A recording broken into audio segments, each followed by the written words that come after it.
Kenya mnao tatu hivi.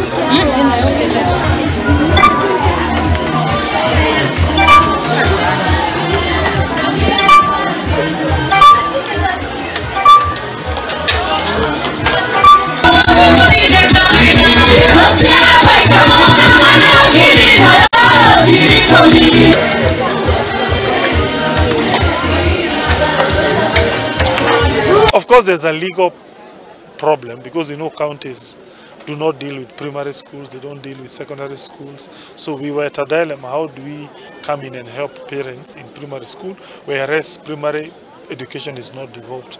However, we decided to get a middle ground. Parents copy and us we get a donor who supports the balance. Wengine hata wanakosa kukuja shule kwa sababu huko manyumbani saa zingine kuna mashida mingi sana.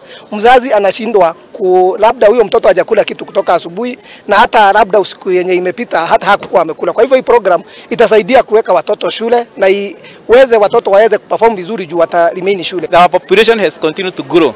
The runners have embraced it, they're enjoying the food, the parents are here in large numbers, they are enrolling for the program, and we hope they will continue supporting the program. Tufurahisha sana kama wamama juu unaweza tu kuwa na hizo 20 bob kwa nyumba lakini asiwezi kugharimia mtoto kubeba chakula, lakini sasa kuna programu nzuri ni kuweka tu hizo pesa hizo 20 kwa simu alafu mtoto wako anasafiwa lunch. Mtoto atakuwa na kula chakula ambacho si baridi.